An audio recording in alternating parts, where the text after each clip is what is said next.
نحمده ونستعينه ونستغفره ونعوذ بالله من شرور أنفسنا ومن سيئات أعمالنا. من يهده الله فلا مضل له ومن يضلل فلا هادي له.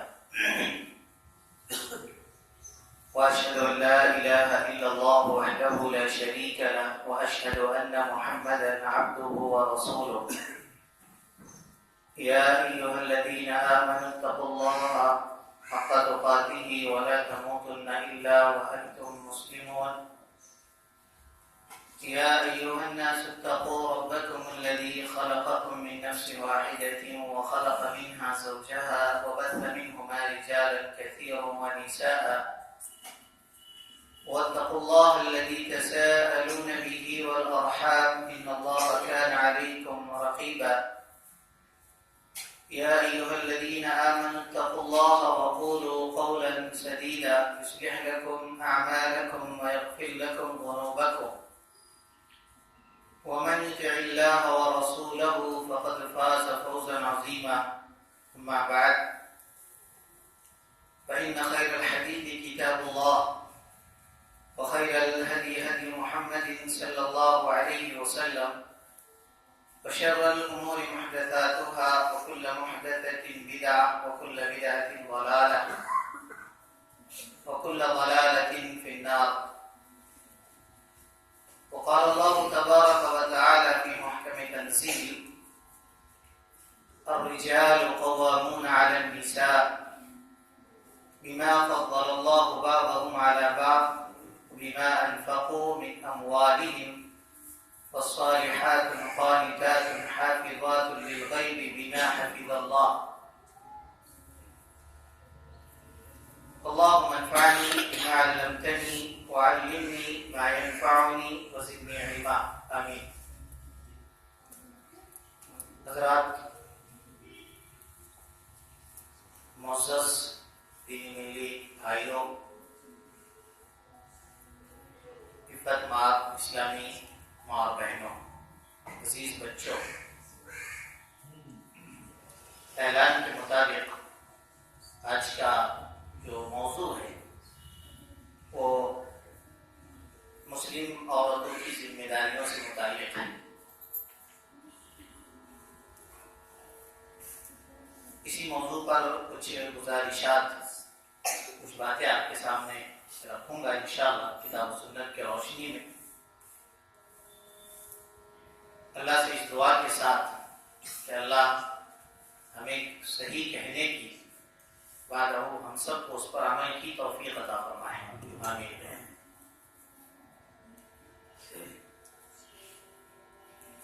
عورت تخلیق کے اعتبار سے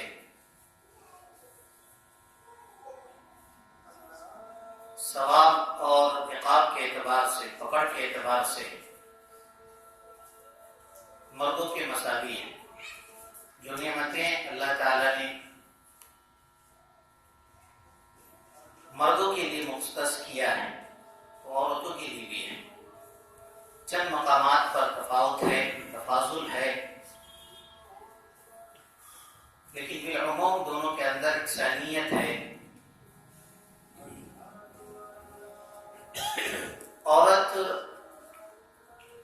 سب سے پہلے اس لفظ کو سمجھتے ہیں کہ عورت کس کو کہتے ہیں.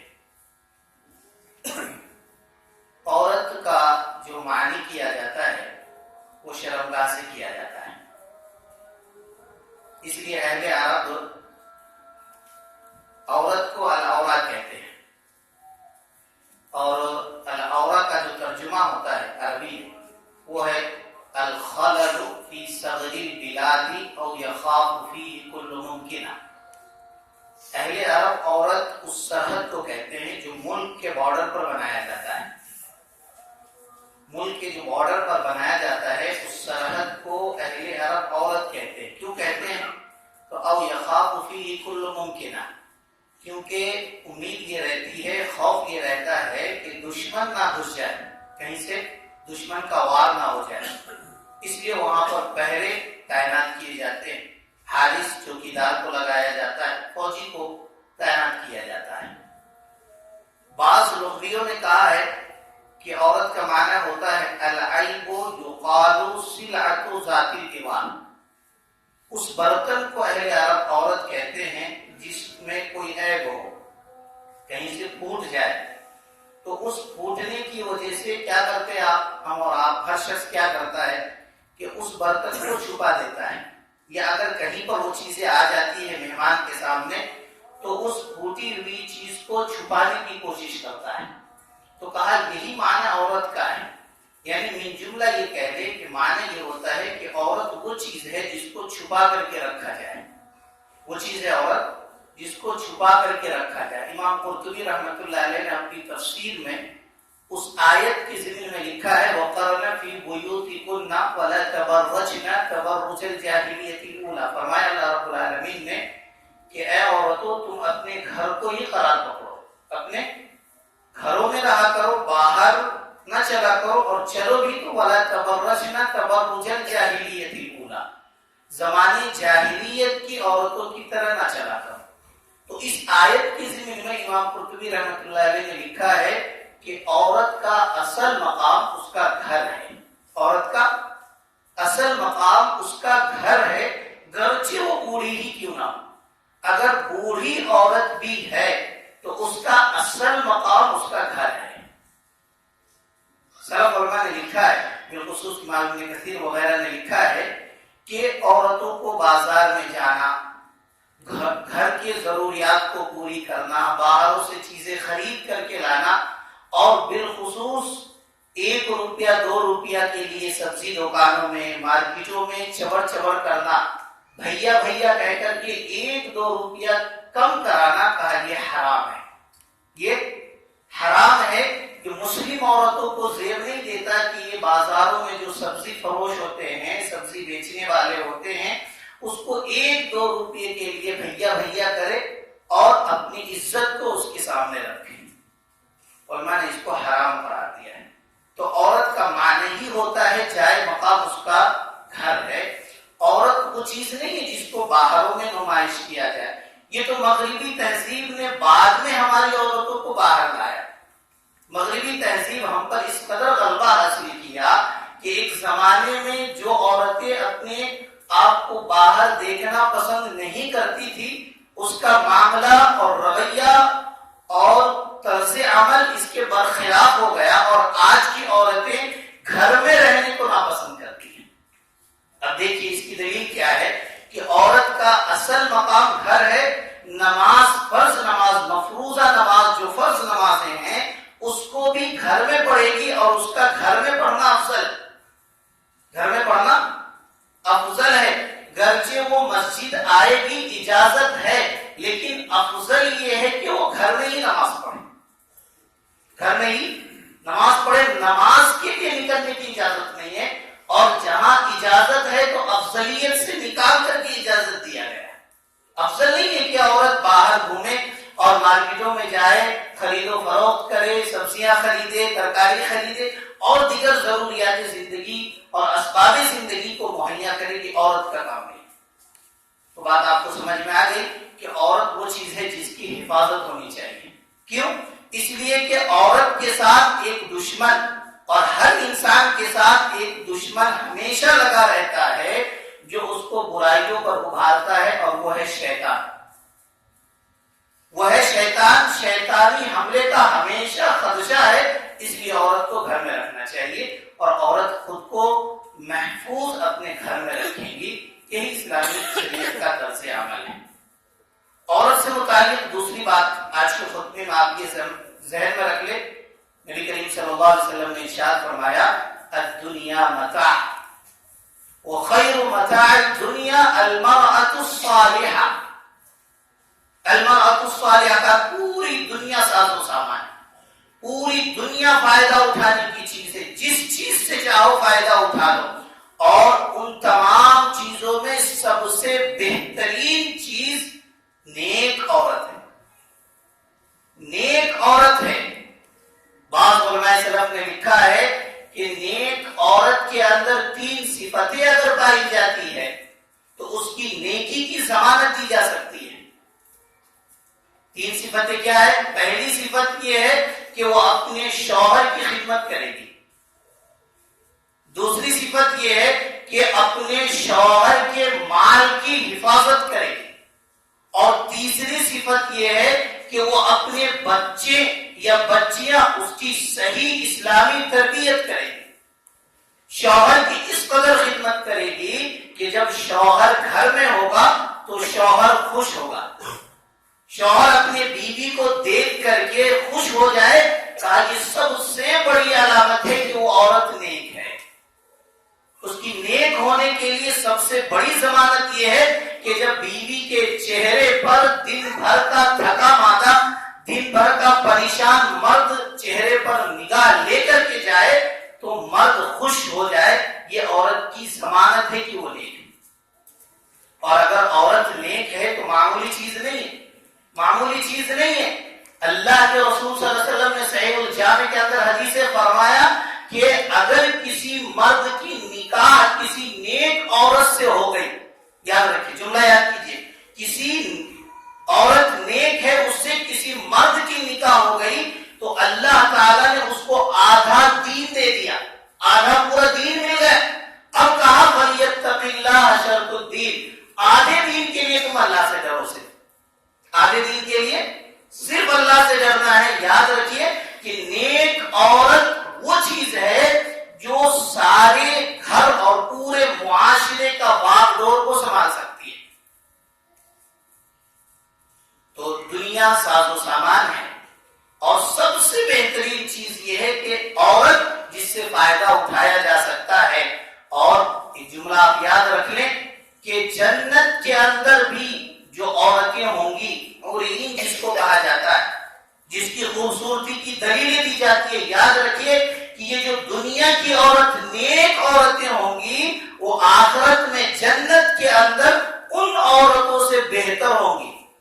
ان سے وہ جو جنت کے اندر حورین تیار کی گئی ہے مردوں کے لیے، ان سے زیادہ بہتر عورتیں دنیا کی عورت ہوگی۔ اسباب دو ہوں گے، دو سبب کی بنیاد پر یہ عورتیں ان سے فائز ہوں گی۔ پہلا سبب یہ ہوگا کہ اللہ تعالیٰ ان کے نیک اعمال کی وجہ سے ان کے درجات کو بلند کرے گا جنت کے اندر، اور دوسرا سبب اس کی خوبصورتی ہوگی۔ حورین جو ہوگی، حوریں جو ہوں گی، ان سے زیادہ یہ دنیا کی عورت خوبصورت ہوگی۔ یہ سبب ہے، اس لیے دعا کرنا چاہیے ربنا هب لنا من ازواجنا وذرياتنا قرۃ اعین واجعلنا للمتقین اماما۔ یہ دعا کرنا چاہیے، خود اپنے لیے، اپنی بیوی اور بچے اور ذریت کے لیے دعا کرنا چاہیے، اور یہ ہم سب دعا کریں کہ اللہ تعالی ہم سب کو دنیا کی جو بیوی ہے وہ آخرت کے اندر بھی عطا کرے۔ یہ دعا کریں، ہم اللہ سے مانگے کہ یہی عورت جو دنیا کے اندر آپ کی شریک حیات ہے، وہی عورت آخرت کے اندر بھی آپ کی شریک حیات ہو، آپ کی بیوی بنے۔ اللہ کے رسول صلی اللہ علیہ وسلم نے عورتوں سے متعلق خوب ڈرایا، خوب ڈرایا، خوب نصیحتیں کی ہے، کہا کہ عورتوں سے متعلق ڈرتے رہو۔ آپ نے کیا فرمایا کہ میں نے اپنے بعد جو سب سے نقصان دینے والے فتنے کو چھوڑا ہے وہ عورت ہے۔ عورت کو فتنہ کیوں کہا؟ یا تو ہم نے اس کا مفہوم غلط سمجھ لیا ہے یا سمجھنے کی کوشش نہیں کرتے ہیں۔ عورت اصل میں فتنہ ہے سلف علماء کے نزدیک کہ مرد آگے چل کر کے اس کے حقوق کی تلفی کریں گے، اس کے حقوق ادا نہیں کریں گے، یہ فتنہ ہے۔ اس میں مبتلا کر دیے جائیں گے کہ مرد حضرات ہمارے بعد نبی صلی اللہ علیہ وسلم کے گزر جانے کے بعد دین سے جیسے جیسی دوری ہوتی جائے گی تو مرد حضرات عورتوں کے حقوق کو پامال کریں گے، عورتوں کے حقوق کو ادا نہیں کریں گے۔ یہ سب سے بڑا فتنہ ہے۔ یہ مولانا لوگ کہتے ہیں کہ ان کا بے پردہ چلنا فتنہ ہے فتنہ، لیکن اس سے بڑا فتنہ آپ کے لیے یہ ہے کہ قیامت کے دن اللہ رب العالمین آپ کو اپنی بیوی سے متعلق یہ سوال نہ کر دیں کہ آپ نے اپنی بیوی کا کتنا حق ادا کیا۔ بعض حضرات آپ دیکھیں گے کہ خود تو نمازی ہوتے ہیں، صدقاتی ہوتے ہیں، حاجی ہوتے ہیں، خوب دیالو ہوتے ہیں، لیکن ان کے گھر کی حالت اچھی نہیں ہوتی ہے، ان کے گھر کی حالت بہت بہتر نہیں ہوتی ہے، ان کے اخلاق اچھے نہیں ہوتے۔ نبی کریم صلی اللہ علیہ وسلم نے کیا فرمایا کہ انا خیر من اہلی، میں جو ہے اپنی بیوی کے نزدیک سب سے بہتر ہوں، اور تم میں بھی بہتر وہ شخص ہے جو اپنے اہل و عیال کے نزدیک بہتر ہو۔ تو آپ کی بہتری کے لیے اور آپ کے اچھا ہونے کی دلیل یہ ہے کہ آپ کی بیوی آپ سے خوش ہو. حضرت معاویہ بن حیدہ رضی اللہ تعالیٰ عنہ کی حدیث ہے، مشہور حدیث ہے، سنن نبی داؤد کے اندر آیا اللہ کے رسول صلی اللہ علیہ وسلم کے پاس اور کہا ما حق زوجتی احدنا علیہ، اللہ کے رسول صلی اللہ علیہ وسلم مجھ پر میرے بیوی کا کیا حق ہے؟ آج کا مرد یہ سوال تو ضرور کرتا ہے میرا حق میرے بیوی پر کیا ہے.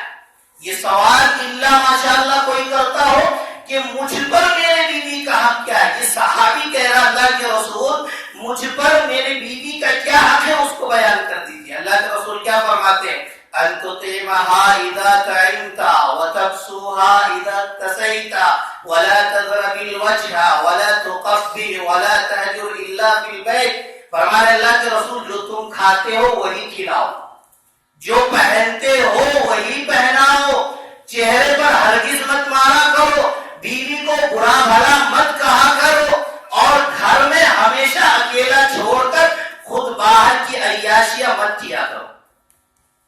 آج حضرات اب اس بات پر غور کریں اور اس بات کو ذہن میں رکھیں اور اپنے دامن پر ایک دائرانہ نظر ڈالیں کہ جو خالی اوقات ہوتا ہے، جو فارغ وقت ہوتا ہے، جو کام کاج سے آپ کے پاس بچ جاتا ہے، اس وقت کو یا تو ہم ہوٹلوں میں گزارتے ہیں یا دوستوں کے ساتھ گزارتے ہیں.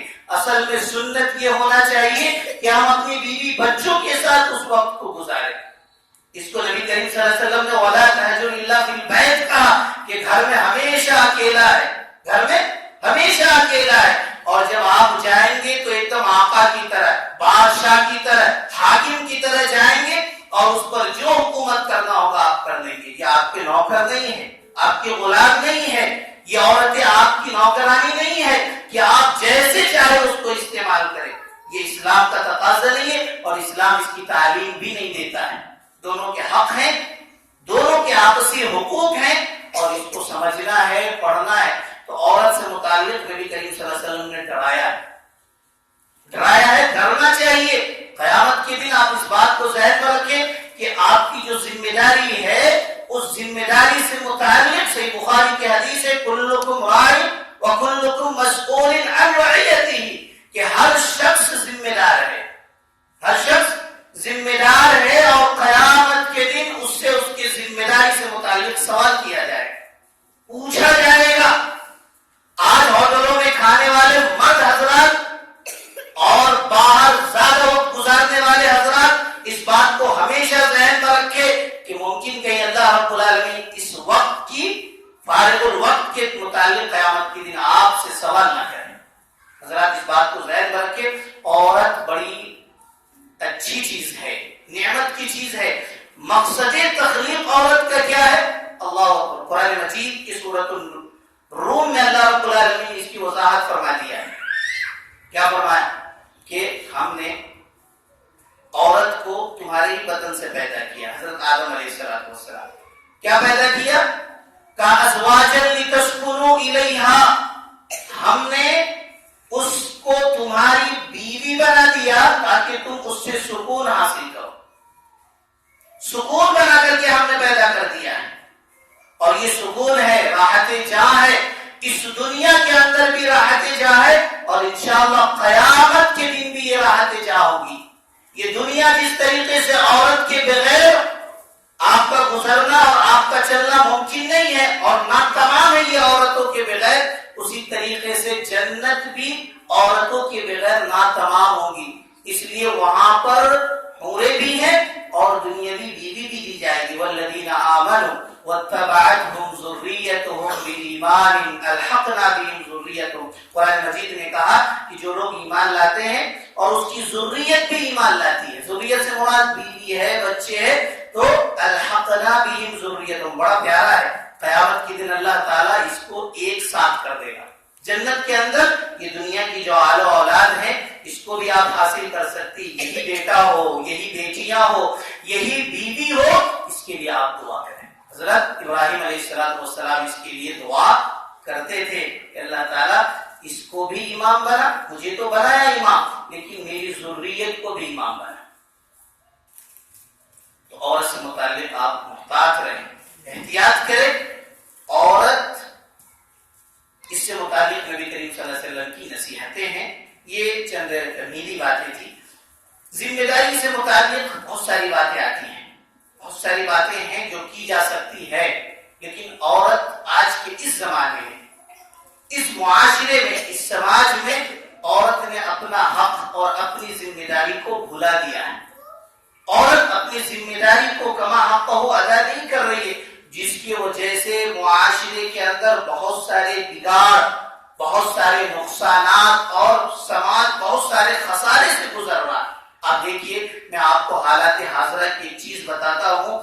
مسلم لڑکیاں ارتداد پر ہیں, ارتداد غیر مسلم لڑکوں سے شادی کر رہی ہیں, تقریریں تو ہو رہی ہیں, حل کس کے پاس ہے؟ اتنے لوگ مسجد میں بیٹھے ہوئے ہیں, یہ مسلم لڑکیاں ارتداد پر ہیں, اس کا حل کس کے پاس ہے؟ حل کیا ہے؟ حل کیا ہے؟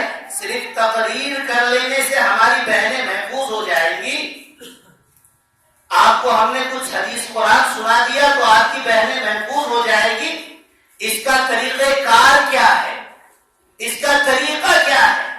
یہ ہم نے کہیں نہ کہیں یہ معاملہ ہمارے سر جاتا ہے کہ ہم مردوں نے اپنی ذمہ داری کو بھلا دیا ہے, اور جو ہمارے گھر کی عورتیں ہیں انہوں نے اپنی ذمہ داری کو بھلا دیا.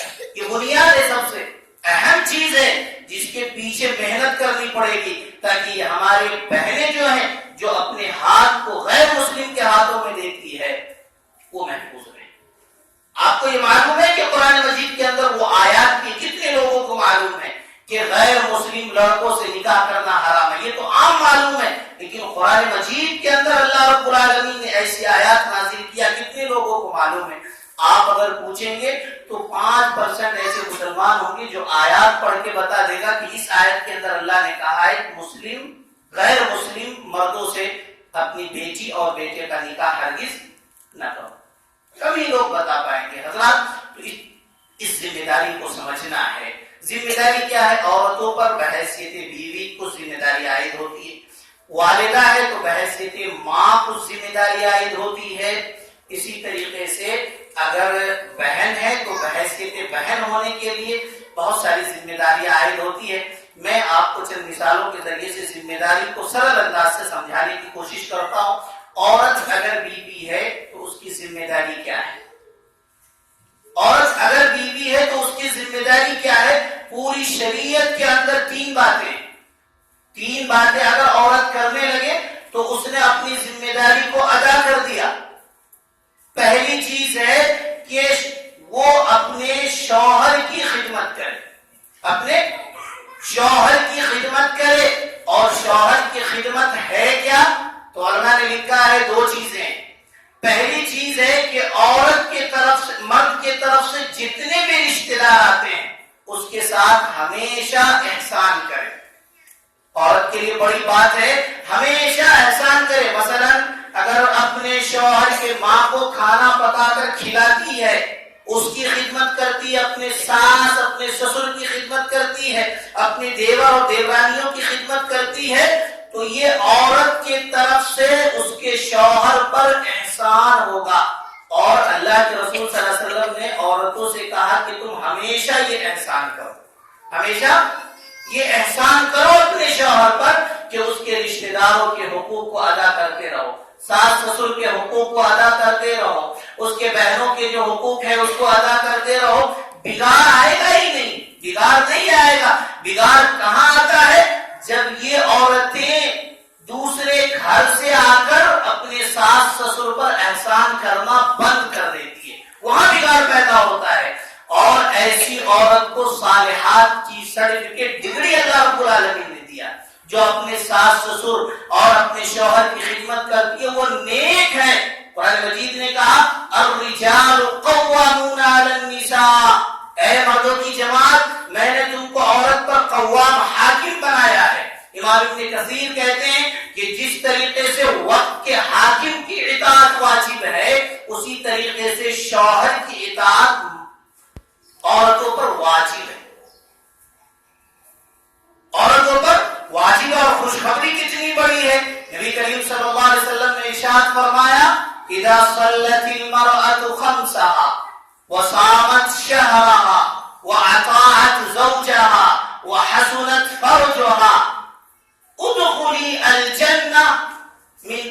ابواب الجنت شئت، نبی کریم صلی اللہ علیہ وسلم نے فرمایا جو عورتیں 5 نمازیں پڑھ لے، جو عورتیں 5 نمازیں پڑھ لے، 1 مہینے کا روزہ رکھ لے، فرض روزہ رکھ لے، اور اپنے شوہر کی اطاعت کر لے، اپنی شرمگاہ کی حفاظت کر لے، قیامت کے دن اللہ رب العالمین کہے گا جنت کے جس دروازے سے تم چاہتی ہو داخل ہو جاؤ، جس دروازے سے جانا چاہتی ہو اس دروازے سے داخل ہو جاؤ، کوئی دروازے سے تم کو روکا نہیں جائے گا۔ کس عورت کی صفت بیان کیا ہے؟ کون سی عورت ہے؟ یہ خوشخبری کس کے لیے ہے؟ ان عورتوں کے لیے ہے جو اپنے ذمہ داری شوہر کی خدمت میں نمبر 1 پر ہے، اپنے شوہر کی خدمت کرتی ہے۔ تو نبی کریم صلی اللہ علیہ وسلم نے اس کو یہ خوشخبری دیا ہے کہ تم جنت کے جس دروازے سے چاہتے ہو جا سکتے۔ تو یہ پہلی چیز ہے۔ اس کے بعد اس کے مال کی حفاظت کر لے، اس کے مال کی حفاظت کر لے، جہاں تہاں خرچ کرنے کی ضرورت نہیں ہے، جو آیا اس کو دینے کی ضرورت نہیں ہے، شوہر جو کما کر لا کر دیتا ہے اس کی حفاظت کر لے۔ اللہ اکبر، نبی کریم صلی اللہ علیہ وسلم نے کہا کائنات کی سب سے بہترین عورت ہے، مسلم شریف کی حدیث، کائنات کی سب سے بہترین عورت ہے جو شوہر کما کر کے لا کر دیتا ہے اس کی وہ حفاظت کرتی ہے۔ اس میں علماء نے یہ بھی لکھا ہے کہ بیجا اخراجات نہیں ہوتا، زیادہ خرچ نہیں کرتی ہے، ادھر ادھر کی چیزیں نہیں لاتی ہے، گھر میں ضرورت کی چیزیں ہی استعمال کرتی ہے۔ کہا یہ بھی حفاظت ہے، جہاں خرچ کرنا ہے وہیں خرچ کرتی ہے۔ حضرات یہاں پر ایک نقطہ آپ ذہن میں رکھ لیں کہ بعض مرد حضرات ایسے ہوتے ہیں جو بیوی کو خرچ دینے میں کوتاہی کرتے ہیں، اس کو ڈرنا چاہیے۔ مغیرہ بن شعبہ رضی اللہ تعالیٰ ایک نوجوان کے رشتے لے کر کے ایک عورت کے پاس جاتے ہیں، بڑا پیارا واقعہ ہے، ذہن میں رکھیے گا۔ مغیرہ بن شعبہ رضی اللہ تعالیٰ عنہ کو لڑکی کہتی ہے کہ جو میرا منگیتر ہے، جس کا آپ نے رشتہ لے کر آیا ہے، آپ اس سے چند سوالات کر لیں، میں راضی ہو جاؤں گی۔ اگر اس نے جواب دے دیا، اب سوال کرتے ہیں، مغیرہ بن شعبہ رضی اللہ تعالیٰ عنہ سوال کرتے ہیں، کہتے ہیں کہ گھر کا خرچ دیتے ہو تو کیا کرتے ہو؟ کیا سوال ہے؟ گھر کا جو خرچ دیتے ہو تو کیا کرتے ہو؟ تو مغیرہ بن شعبہ کو جواب ملتا ہے کہ میں گھر کا خرچ جو دیتا ہوں نا اس کا پائی کا حساب لیتا ہوں، پائی کا حساب لیتا ہوں، ایک روپیے کا اپنی والد محترمہ سے حساب لیتا ہوں کہ میں نے اتنا پیسہ دیا تھا تو کہاں خرچ کیا، یہ چیزیں خریدی تو کتنے میں خریدا، ساری چیزوں کا حساب رکھتا ہوں۔ حساب میں میں بڑا پکا ہوں۔ اب وہ نوجوان سوال کرتا حضرت مغیرہ بن شعبہ سے، کہا کہ آپ کیا کرتے ہیں؟ تو حضرت مغیرہ کہتے ہیں کہ میں ضرورت کی چیزیں لا کر کے دے دیتا ہوں، یہ نہیں پوچھتا ہوں کہ کہاں خرچ ہوا، یہ نہیں پوچھتا، صرف لا کر کے دے دیتا ہوں، پوچھتا نہیں کہ کہاں خرچ ہوا۔ لڑکی پردے کے اندر سن رہی ہے، جواب دیتی ہے کہ میں اس بڈھے سے شادی کر لوں گی لیکن تم سے شادی نہیں کروں گی۔ اور میں نے لکھا ہے، بالخصوص علامہ البانی رحمۃ اللہ علیہ نے اس حدیث کی شرح کرتے ہوئے لکھا ہے کہ مرد اگر بیوی کو 5 کلو شکر لا کر کے دے دے اور خرچ ہو جائے تو حساب نہیں لے سکتا ہے، حساب نہیں لے گا، کیونکہ اس نے اگر خرچ کیا ہے تو اپنی ذات پر، اپنے شوہر پر یا آپ کے رشتہ داروں پر خرچ کیا ہے۔ ممکن ہے کہ ہر مہینہ آپ کا 5 کلو شکر ختم ہوتا ہے، کسی مہینے میں آپ کے گھر مہمان زیادہ آ گئے اور 1 کلو زیادہ خرچ ہو گیا تو آپ کو پوچھنے کا حق نہیں بنتا ہے، کیونکہ یہ ضرورت کی چیزیں ہیں۔ بعض مقامات پر آپ پوچھئے، لیکن کھانے پینے کی چیزیں ہیں، ضروریات کی چیزیں ہیں، اشیاء ایسی ہیں جو استعمال ہو سکتی ہے، اس سے متعلق آپ عورتوں سے سوال نہیں کر سکتے اور کرنا بھی نہیں چاہیے، کر بھی نہیں سکتے اور کرنا بھی نہیں چاہیے۔ یہ کنجوسی کی دلیل ہے، بخالت کی دلیل ہے۔ بخیل ہے ایسا شخص جو اپنی بیوی سے بار بار سوال کرتا ہے کہ 5 کلو میں نے تیل لا کے دیا کہاں گیا، اتنا شکر لا کے دیا کہاں گیا، اتنے چاول لائے تھے، اتنے آٹے لائے تھے کہاں گئے۔ یہ سوال تو کنجوس لوگ کرتے ہیں، جو گن گن کر کے کھاتے ہیں کہ شام میں ایک روٹی کھائیں گے، رات میں صبح میں ایک روٹی کھائیں گے، دوپہر میں ایک روٹی کھائیں گے. کبھی آپ نے اگر 2 روٹی کھا لیا، بھولے سے 2 روٹی کھا لیا، تو ظاہر سی بات ہے آٹے کا زیادہ مقدار خرچ ہوا، تو آپ عورت سے سوال نہ کرے اور کرنے کی اجازت بھی نہیں دی جا سکتی ہے. تو اس کے مال کی حفاظت کرتی ہے. اور ایک بڑی اہم ذمہ داری ہے آج کے اس خطبے میں، وہ ہے اپنی اولاد کی تربیت کا کرنا. اولاد کیا ہے؟ اولاد اللہ کی عظیم نعمتوں میں سے ایک نعمت ہے. اتنی عظیم نعمت ہے کہ اولاد اللہ رب العالمین ہر شادی شدہ جوڑے کو نہیں دیتا ہے. شادی ہو گئی اولاد ہو جائے یہ ضروری نہیں ہے. جس کو اولاد مل جائے وہ یہ سمجھ لے کہ اللہ کی طرف سے بہت بڑی نعمت مل گئی ہے. دلیل کیا ہے اس بات کی؟ اللہ فرماتا ہے قرآن مجید کی آیت کے اندر للہ ملک السماوات والارض، زمین اور آسمان سب اللہ کی ہے. زمین اور آسمان سب اللہ کی ہے. یخلق ما یشاء یہب لمن یشاء اناثا ویہب لمن یشاء الذکور او یزوجہم ذکرانا واناثا ویجعل من یشاء عقیما. فرمایا زمین اور آسمان سب اللہ کی ہے. اللہ جو چاہتا ہے پیدا کرتا ہے زمین پر. جس کو چاہتا ہے بیٹا دیتا ہے، جس کو چاہتا ہے بیٹی دیتا ہے، جس کو چاہتا ہے بیٹا بیٹی دونوں دے دیتا ہے. وَيَجْعَلُ مَن يَشَاءُ عَقِيمًا، اور جس کو چاہتا ہے 5 بنا دیتا ہے، نہ بیٹا دیتا ہے نہ بیٹی دیتا ہے. تو یہ نعمت ہوئی نا. جس کو مل جائے اولاد نعمت ہے، اور جس کو دونوں اولاد مل جائے وہ اس سے بڑی نعمت ہے. بیٹا بھی ہو اور بیٹی بھی ہو، یہ بہت بڑی نعمت ہے. دونوں اولاد مل گئی بہت بڑی نعمت ہے. لیکن آج کے زمانے میں بیٹی کو باعث عار سمجھا جاتا ہے، شرم محسوس کیا جاتا ہے. بیٹی پیدا ہو جائے گی. 2 نظریے کفار مکہ سے مل گئے. ہمارے 2 نظریے مل گئے. ایک نظریہ تو زیادہ بچے نہیں ہونا چاہیے، زیادہ بچے نہیں ہونا چاہیے. کھلانے والے خدا تو تم ہو، ہمیں خدا یہ سمجھتے ہیں کہ ہم خدا ہیں، اس لیے 2 بچے سے زیادہ نہیں ہو، ہم تو ہمارے ہو. یہ غیر مسلموں میں ٹھیک تھا، ہمارے اندر بھی آ گئی ہے. کفار مکہ کے اندر بھی یہ سوچ تھی، اس کو پرورش کی کون کرے گا، اس کو کھلائے گا کون. یاد رکھیں میں ایک نسخہ بتاتا ہوں. رزق نہیں مل رہا نا، رزق میں کمی ہے، اولاد پیدا کرو، رزق ملے گا. قرآن مجید کے اندر 2 آیت ہے. دونوں آیت کے اندر اللہ رب العالمین نے بیان فرمایا. ایک جگہ کہا نحن نرزقکم وإیاہ، ہم تم کو روزی دیتے ہیں اس کو بھی روزی دیں گے. اور ایک جگہ کہا نحن نرزقہم وإیاکم، ہم ان کو بھی روزی دیتے ہیں اور تم کو بھی روزی دیں گے. اور میں نے کہا کبھی کبھی اللہ تعالیٰ اولاد کی وجہ سے باپ کو روزی دیتا ہے. کبھی کبھی اللہ تعالیٰ اولاد کی وجہ سے باپ کو روزی دیتا ہے، اور کبھی کبھی باپ کی وجہ سے اللہ تعالیٰ اولاد کو روزی دیتا ہے. دونوں کو اللہ تعالیٰ نے ایک ساتھ جوڑ دیا ہے. اس لیے اگر کسی کے پاس بچے کم ہو تو یہ ضروری نہیں کہ بہت زیادہ کما رہا ہے، بہت زیادہ خوشحال ہے.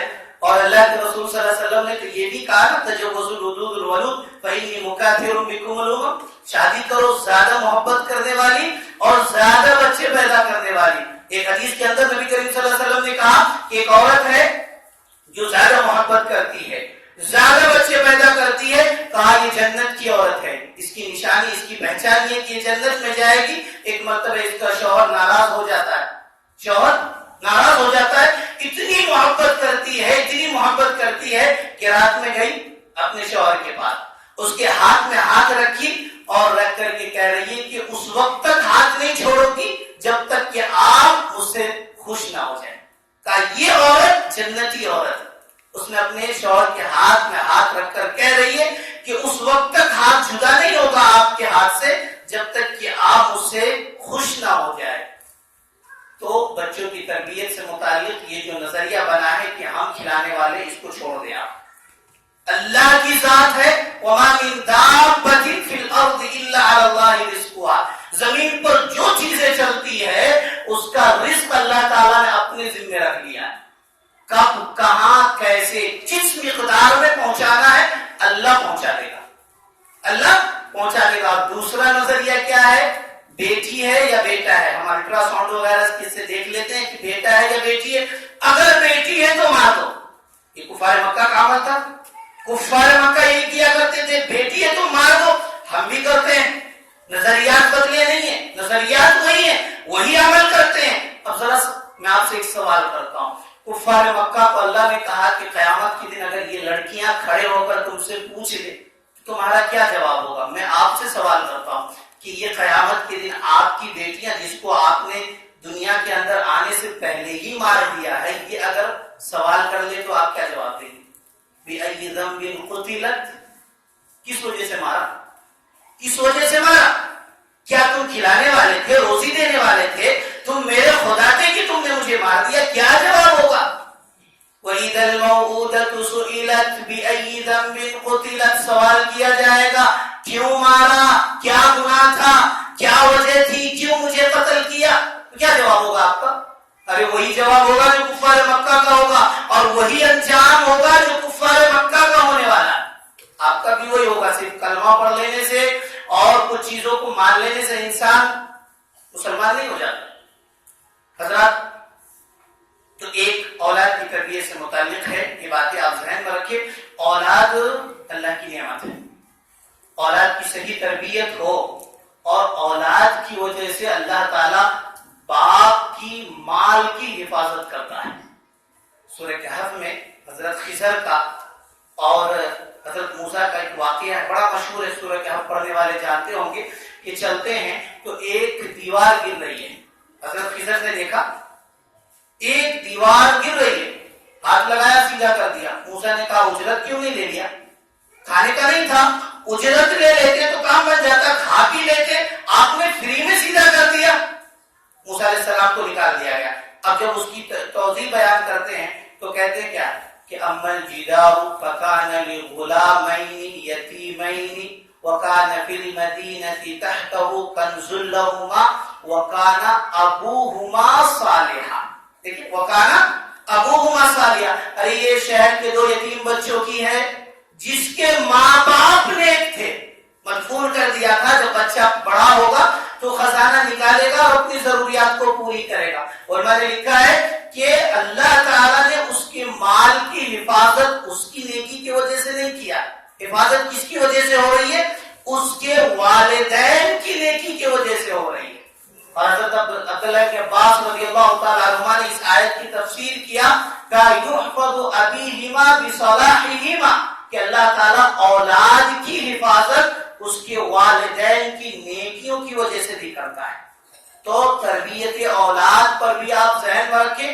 اور ماں جو ہوتی ہے پہلا مدرسہ ہے, پہلا مکتب ہے. یہاں سے وہی پروجیکٹ نکلنے والے ہیں جو چیزیں ہوں گی. تو آپ یہاں اصلاح کریں, عورت اپنے اندر اصلاح کر لے. انشاءاللہ سب سے بڑا حل یہی ہے اس چیز کا کہ ہماری بہنیں وہاں بھاگ رہی ہے, اس کے ساتھ بھاگ رہی ہے, چونکہ مدرسے کے اندر کوئی خامی ہے, مدرسے کے اندر کوئی نقصان ہے. اور مدرسے سے نکلنے والی جو بچے ہیں وہ اچھی اصلاح نہیں کر رہے. اور اصلاح کے لیے پھر آخری بات آپ ذہن میں رکھ لیں کہ قیامت کے دن آپ سے اس اولاد سے متعلق, عورت سے متعلق سوال کیا جائے گا. ہم سب سے سوال کیا جائے گا. اس توفیق اور شکریہ کے ساتھ کہ ہمیں موقع ملا, اللہ سے دعا کریں کہ اللہ تعالی ہم سب کو جب تک اس دنیا کے اندر زندہ رکھے, اسلام ایمان سلامتی کے ساتھ زندہ رکھے, اور جب اللہ رب العالمین خاتمہ فرمائے تو خاتمہ بالخیر فرمائے. اقول قولی هذا استغفر الله لي من كل ذنب فاستغفروه انه هو الغفور الرحيم.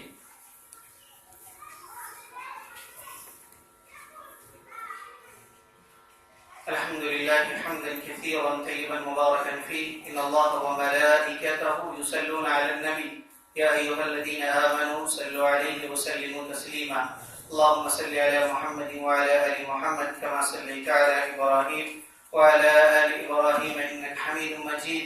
اللهم بارك على محمد وعلى آل محمد كما باركت على إبراهيم وعلى آل إبراهيم إنك حميد مجيد. عباد الله رحمكم الله, إن الله يأمر بالعدل والإحسان وإيتاء ذي القربى وينهى عن الفحشاء والمنكر ولذكر الله أكبر والله يعلم ما تصنعون.